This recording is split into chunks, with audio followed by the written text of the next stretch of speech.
Now we come to curve sketching.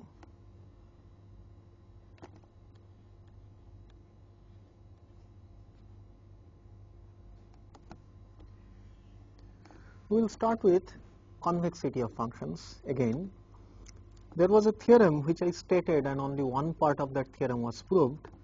The theorem was this, that suppose f is from an interval I to R. Also assume that f is twice differentiable.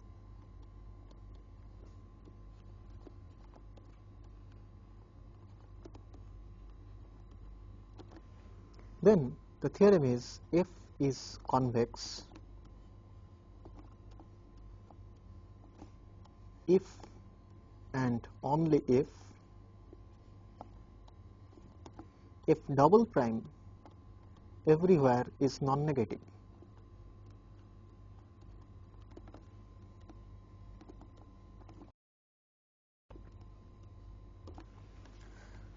Now, one part of this result we have already proved, that f convex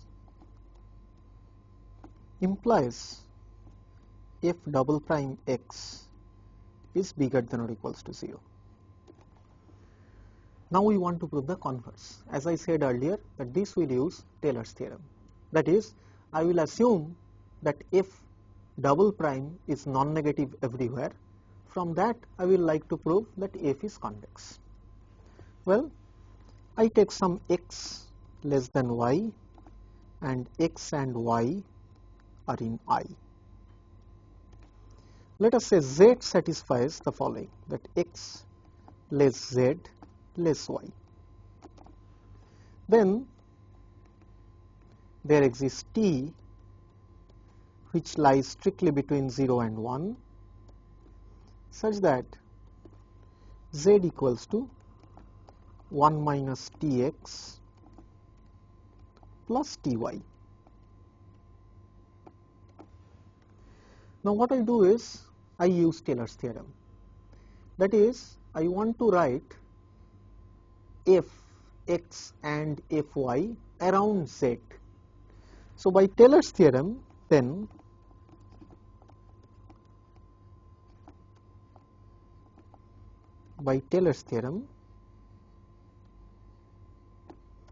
there exists C1 such that x less C1 less z, and C2 which satisfies z less C2 less y, and f of x equals to f of z plus z minus x into f prime at x at z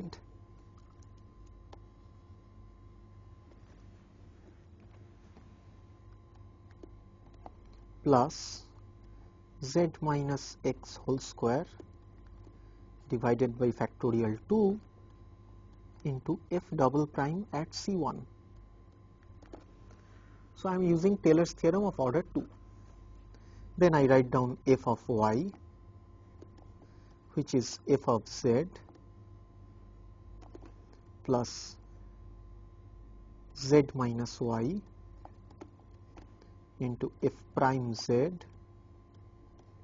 plus z minus y whole square by factorial 2 f double prime C2. This is my first equation. This is my second equation. Now I look at 1 minus t times fx plus t into fy. Notice that if I want to show f is convex, I have to show that this quantity is bigger than or equals to f of 1 minus tx plus ty. So let's proceed. Using 1 and 2, I get that this is equals to 1 minus t into fz plus z minus x into f prime z plus z minus x whole square divided by factorial 2 f double prime c1 plus t into fz plus z minus y f double prime z plus z minus y whole square by factorial 2 f double prime c2. Now this implies if I collect the coefficients of fz, I get 1 minus t plus t, that means I get just fz. Then let us look at f prime z, the coefficient there I get is 1 minus t into z minus x plus 1 minus t into z minus y plus the remaining term, that is 1 minus t into z minus x whole square divided by factorial 2 times f double prime c1 plus t into z minus y whole square by factorial 2 f double prime c2, which then turns out to be fz plus then f prime z into, if I calculate 1 minus tz plus I have ty, 1 minus tz plus tz is z, then I have minus 1 minus tx minus ty plus the other terms. Now if I look at this, 1 minus tx plus ty is z, so this quantity is actually z minus z, which then is 0. So what I am left with is actually f of z plus 1 minus t into f prime c1 into z minus x whole square by factorial 2 plus t f double prime c2 times z minus y whole square divided by factorial 2. Now look at all these terms. 1 minus t is bigger than or equal to 0 because t lies between 0 and 1. F double prime c1 by my assumption is bigger than or equal to 0. This quantity being a whole square is bigger than or equal to 0. Similarly, this term is bigger than or equal to 0. This term here is bigger than or equal to 0. So is this term.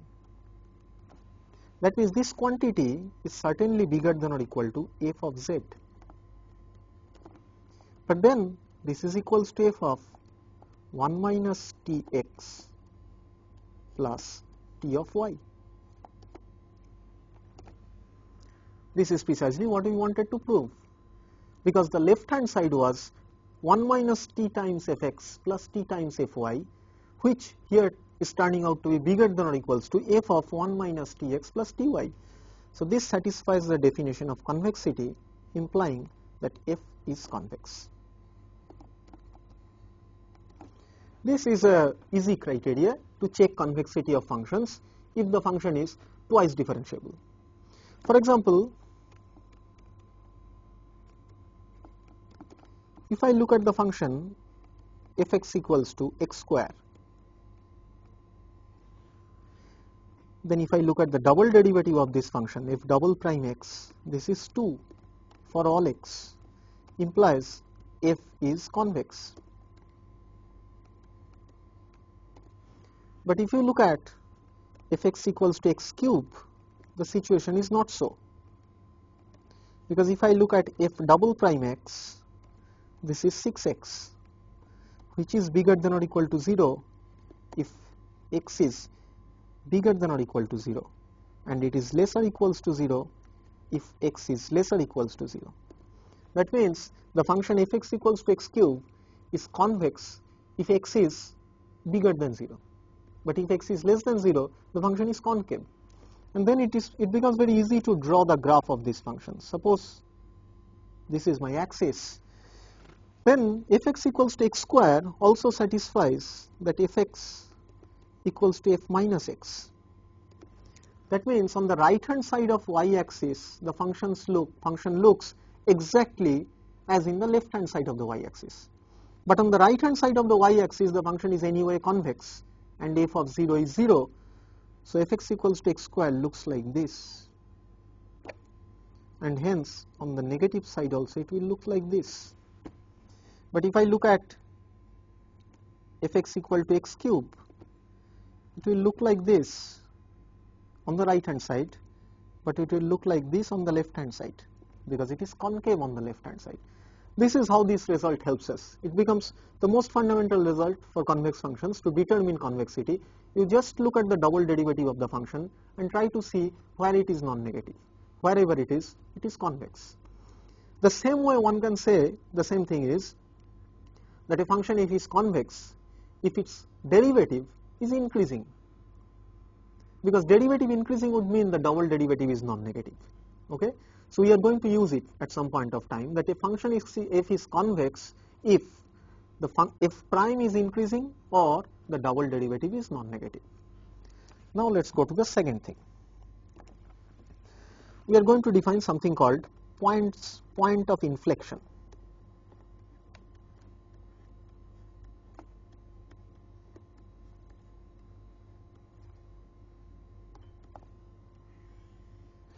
Point of inflection actually determines points where the convexity of the function just after that point changes to concavity, or the other way. The function was concave, but just after this point it becomes convex. Remember the example fx equals to x cube. We have seen that the graph of the function looks like this kind of. So 0 here, 0 is looking like a point of inflection.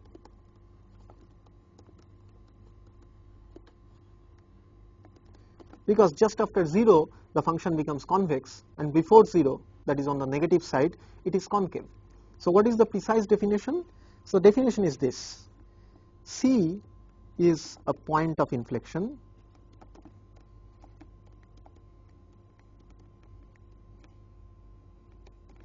if there exists delta bigger than 0 such that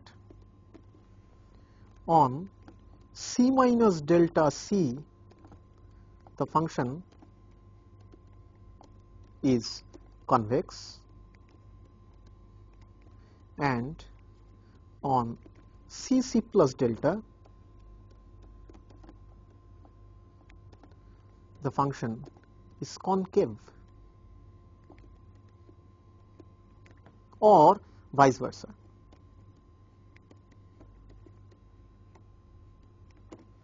Okay. Now how do you determine from the just given the function that which one is a point of inflection? For this we have a necessary criteria.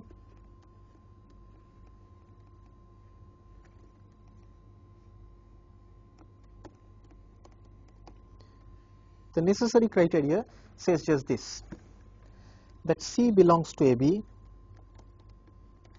and f double prime C exists, then C is a point of inflection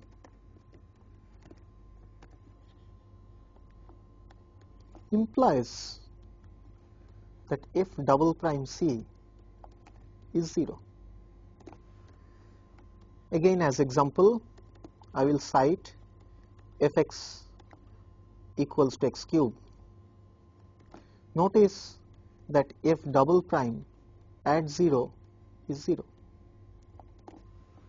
Okay? So 0 is a candidate for being point of inflection. But by this criteria, I am not saying that C is a point of inflection. If I already know that C is a point of inflection, then I know that f double prime at C is 0. But f double prime at C is 0 does not imply that C is a point of inflection, because now I can look at fx equals to x to the power 4. Then what is f double prime at 0? This is 0, because f double prime at x is equals to 12x square. The question is 0 a point of inflection for fx equals to x to the power 4? The answer is no, because f is an even function, because f of x is same as f of minus x. So the behavior of fx on the right hand side of the y-axis is same as the behavior on the left hand side of y-axis. But I have already calculated what is f double prime x. F double prime x is 12x square, so it is always non-negative. That means the function is convex for all x, and the graph will look like this, and the negative side also it will look like this. See, 0 is not a point of inflection. On the left hand side of 0, the function is convex. On the right hand side also, the function is convex. So all we are saying is, if you know that some point is a point of inflection, then the double derivative is 0 there. But the double derivative 0 at certain point does not guarantee that that point is a point of inflection. Now let us see the proof of this. How do we prove it? Assume that f is convex on C minus delta C and concave on C plus delta. I can say this because my assumption is that C is a point of inflection. So on one side of C it has to be convex or concave, on the other side it has to be the other one. So we are assuming that on the left hand side the function is convex and on the right hand side it is concave.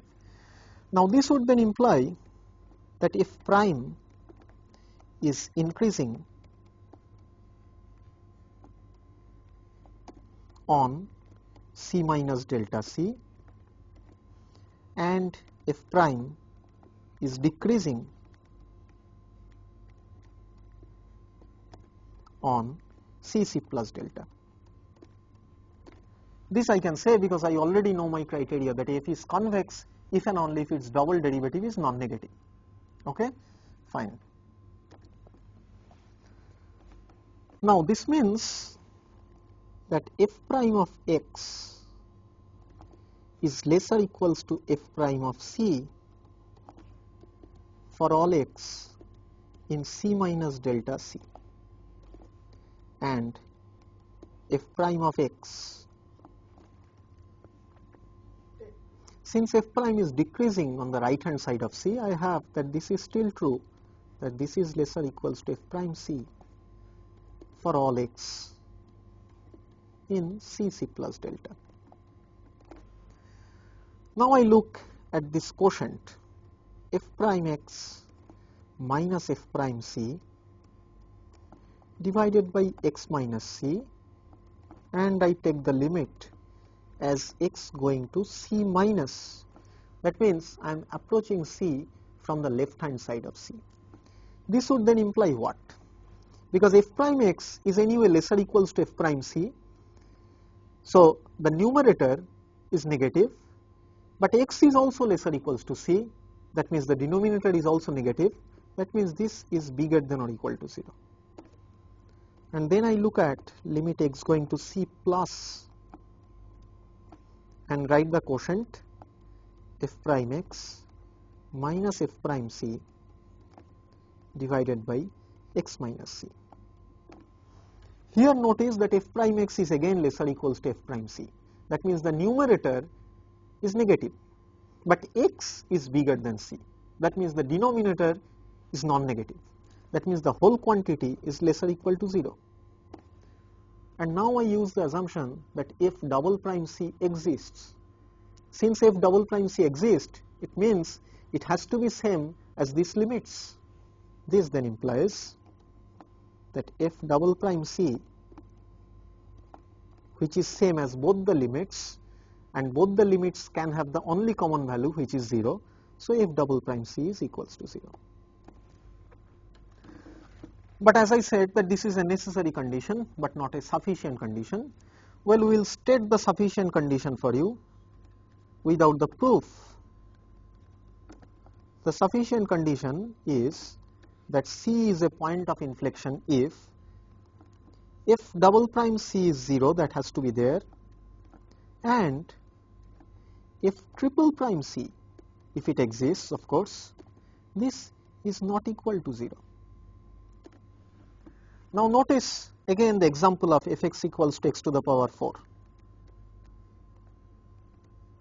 We have noticed that if double prime 0 is 0, but 0 is not a point of inflection,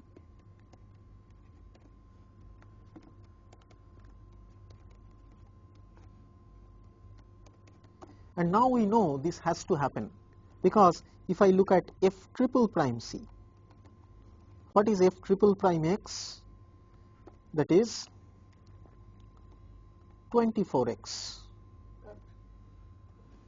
So this implies then that f triple prime x is 24x. That means if triple prime 0 is not equal to 0, and that is why 0 is not a point of inflection for fx equals to x to the power 4. Now we move towards the next topic of ours, which is important for drawing curves of functions, that is asymptote.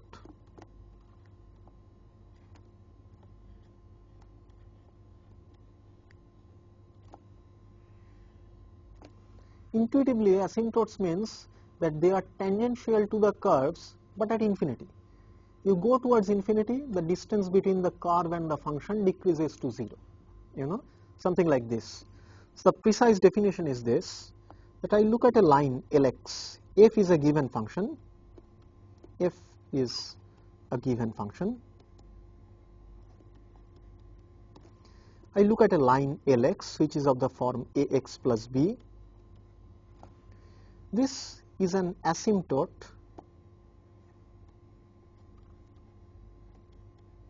if limit x going to plus or minus infinity, fx minus Lx goes to 0. That is, the distance between the line and the curve actually goes to 0. As an example, let me look at the function fx equals to 1 by x. And then I look at the function x-axis, that is y equals to 0. So then I should look at, so Lx equals to 0, this is my line, and then I look at limit x going to infinity, fx minus Lx, which is limit x going to infinity, just 1 by x, and I know that this is equals to 0. That means the x-axis is asymptotic to the curve 1 by x. Now there is another kind of asymptotes, a vertical line. The vertical line x equals to a is an asymptote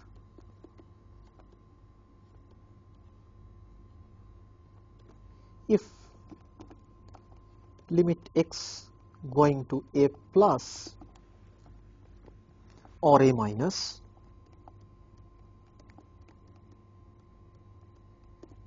or limit x going to a minus fx is plus or minus infinity. Again, as an example, I look at fx equals to 1 by x and I look at the y-axis, that is x equals to 0, and then I check that limit x going to 0 plus fx equals to plus infinity. This implies x equal to 0 is an asymptote.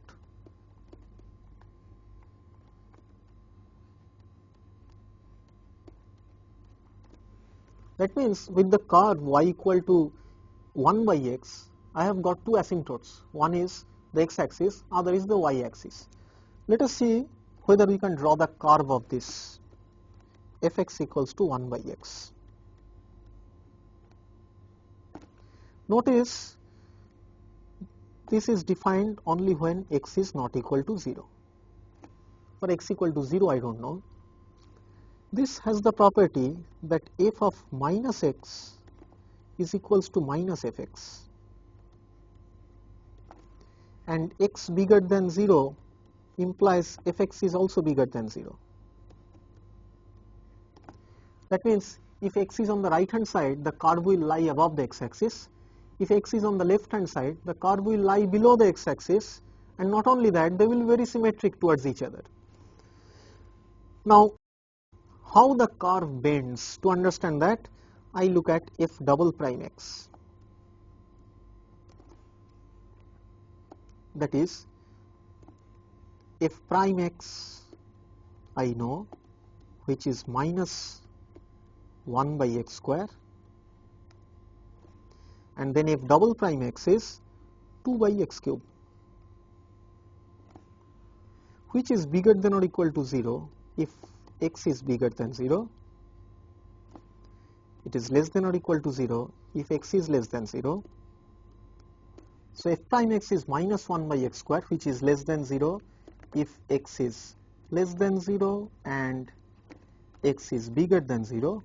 That means on both sides of the y-axis, I will have my function to be a decreasing function. Then I look at the double derivative. I see that f double prime x is 2 by x cube, which is bigger than or equal to 0 if x is bigger than 0 and less than or equal to 0 if x is less than 0. That means f is convex if x is bigger than 0 and concave if x is less than 0. I already know that x-axis and y-axis both are asymptotes to the function, and now I can draw the graph of the function. It looks like this. This is the y-axis, this is the x-axis. From the convexity and the asymptotes, I see that the function looks like this on the right side, and similarly it will look like this on the left side. So this is the graph of y equals to 1 by x. I have used asymptotes, increasing, decreasing, and convexity. Now using all this, let me try to draw another curve for you, which is slightly more complicated than this, but not very complicated. The curve is this.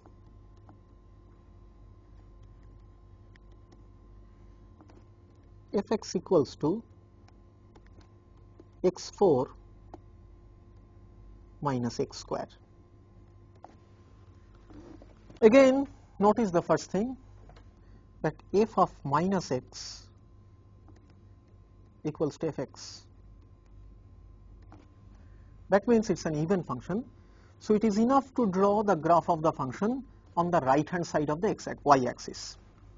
This implies f is even. It's enough to draw the graph of the function on the right hand side of the y-axis. Now let's first try to see what are the zeros of the function. Where does it cut the x-axis? So fx equals to 0 implies x square into x square minus 1 equal to 0 implies x equal to 0 or plus minus 1. So there are 3 points on the right hand, there are 2 points on the right hand side where the function cuts the x-axis. The minus 1 has to appear because the function is even function, because the same behavior will be shown on the left hand side of the y-axis. Fine.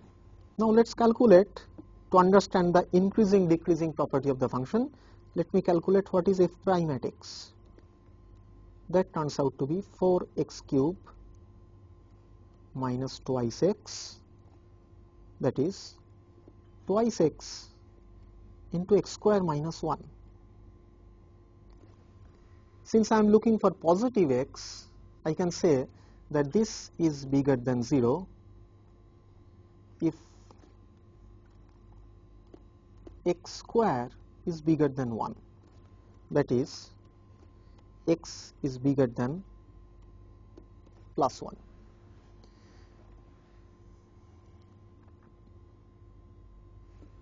Now, what are the extreme points, the maximum minimum of the function? That also I have to understand. So I have to look at the critical points, that is f prime x equal to 0. This implies twice x into x square minus 1 equal to 0.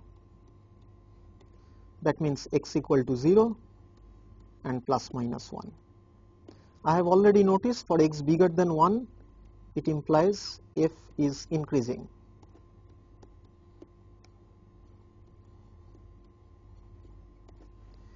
Now, I have to find out what is the nature of the critical points. Where do we have maximum, where do we have minimum? For which now I have to look at the double derivative, that is f double prime x. What is f double prime x? Well, that turns out to be 12x square minus 2, that is 2 into 6x square minus 1. Notice that this is f double prime x is less than 0 if 6x square minus 1 is less than 0. This implies x square is less than 1 by 6. This implies x less than 1 by root 6. In particular, it follows that at 0 f double prime is negative. This would then certainly imply that 0 is a local maxima.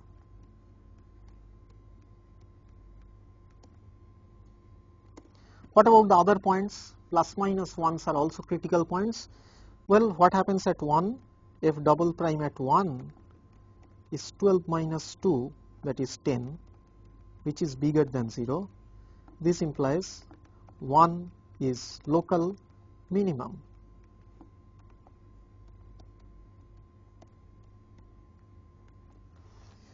But in the process, I have also obtained some more information.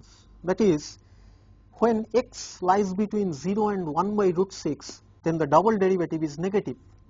That means the function is concave there. And if x is bigger than 1 by root 6, then f is convex. Let us write down that also, that f is convex if x is bigger than 1 by root 6 and f is concave if x is less than 1 by root 6. With this information now, that means actually that 1 by root 6 is a point of inflection. We can actually check that, because what is f triple prime x? I know the expression of f double prime x. It is turning out to be 12x square minus 2. So f triple prime x is 24x. This is 24x, and f triple prime at 1 by root 6 is non-zero, but f triple double prime at 1 by root 6 is equal to 0. This implies root 1 by root 6 is a point of inflection.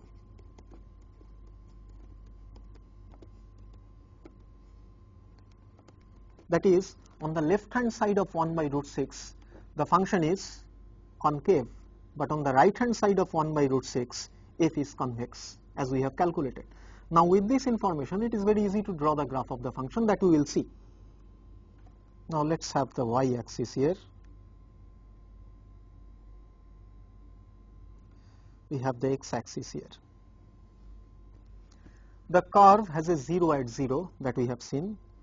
Let us mark the points. This is 0. Then I have another point. This is 1 by root 6.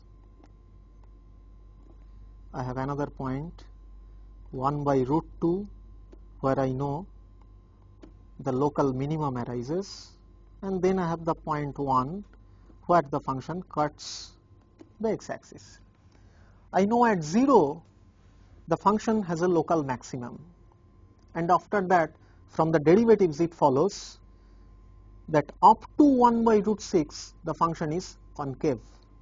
So the graph goes like this in a concave fashion up to 1 by root 6. But after 1 by root 6 I know that the function is convex, and 1 by root 2 is a local minimum. So it goes like now in a concave fashion. Again, from the calculation of derivatives, I have seen that if x is bigger than 1 by root 2, the derivative is positive, right? We can actually do the calculation once again, because fx was x4 minus x square. So f prime x is 4x cube minus twice x, which is twice x into twice x square minus 1. You see, that means after 1 by root 2 the function increases, reaches 0 at 1, and then goes on increasing in a convex fashion. So it goes now like this. It goes in a convex fashion. Similarly now I can, since the function is an even function, on the left hand side of the y-axis I can do the same procedure to produce the graph of the function. It will then look like it is exactly the replica of the right hand side.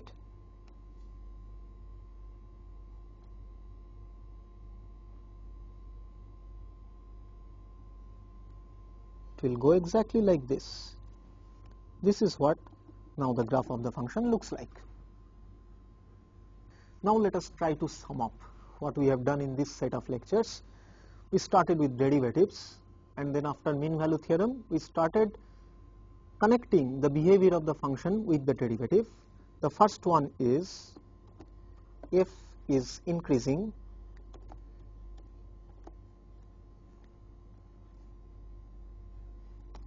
if and only if f prime is bigger than or equal to 0. Same for decreasing.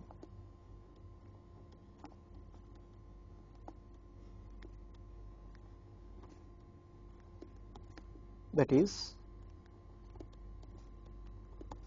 f prime is less than or equal to 0. Second point was the extremum points. At local maximum or local minimum, f prime has to be equal to 0.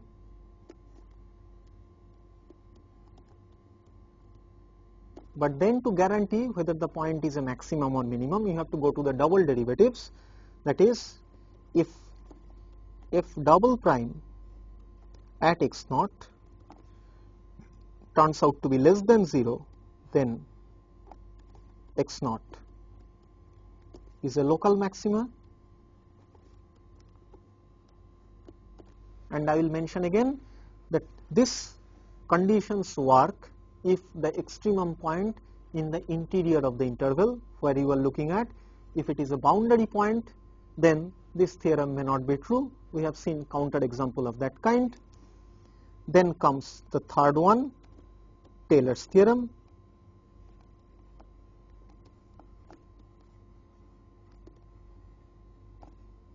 It says that if you have a function f in a closed interval ab, then fb can be written as summation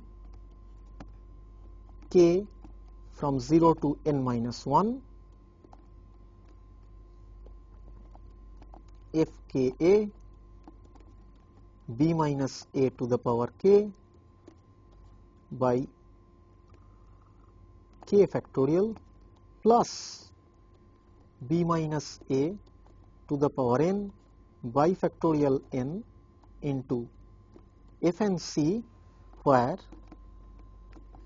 a less c less b, and the last term which we have written, this is called the remainder after the nth terms. We have noticed it as written it as Rnfx. We have also seen that the Taylor series of the function converges to the function if and only if this remainder goes to 0 as n goes to infinity. That is, I can write fx to be equals to summation n from 0 to infinity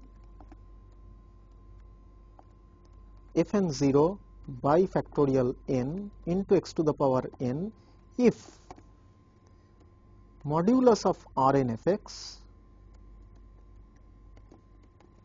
that is modulus of x to the power n by factorial n into fn c goes to 0 as n goes to infinity.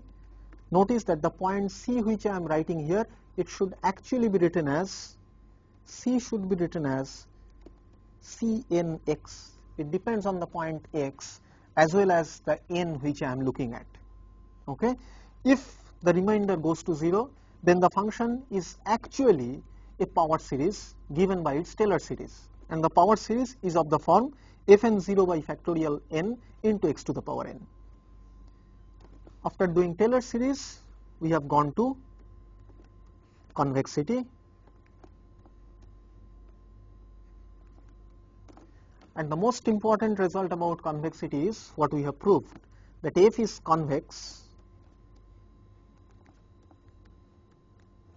if and only if f double prime is bigger than or equal to 0, or it is the same thing as saying that f prime is increasing. Concave similarly means f double prime is less than or equal to 0, or f prime is decreasing. After this, we have defined asymptote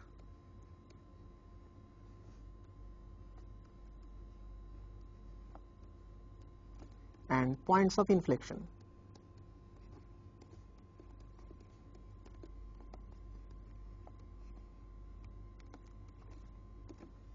One is tangent at infinity, that is asymptote. Points of inflection, as we know what it means, you can always remember some point is a point of inflection means the curve of the function has to look like this or it has to look like this. That is, on the left hand side you have convexity, on the right hand side you have concavity, or the other way around. Okay? After this, we have drawn curves for you. I will now give as an exercise to you to draw the graph of this function fx equals to 1 by x minus 1 for x not equals to 1. Just try to draw the graph of the function. Now, there are certain tips to draw the graph of a function. First, check whether the function is even or odd. It may not be anything, but if it is, then your job is simpler. If it is an even function or an odd function, just draw the graph of the function on the right hand side of the y-axis. If it is the even function, draw the same graph on the left hand side, you get the graph of the function. After doing this, you look at the first derivative of the function to find out the increasing decreasing behavior of the function and the extremum points, that is the zeros of the derivatives. Then the next thing you do is you examine the zeros of the derivatives, whether they are local maximums or local minimums. Once you do that, and where it cuts the x-axis, that is also important, that is what we have used in one of our examples. Once you know that, you have some good idea about where the graph of the function cuts the x-axis and which way it is increasing or decreasing, that you get from the behavior of the derivative. Now you go towards the double derivative, because once you want to draw that curve, you have to know which way it bends, right? That is always given by the convexity and concavity of the function. You calculate the double derivatives, see its behavior, where it is positive, where it is negative, where it is 0. If you have some 0, look at the triple derivative of the function, you might get a point of inflection, and then using all these informations, I am sure you can draw the graphs of many functions.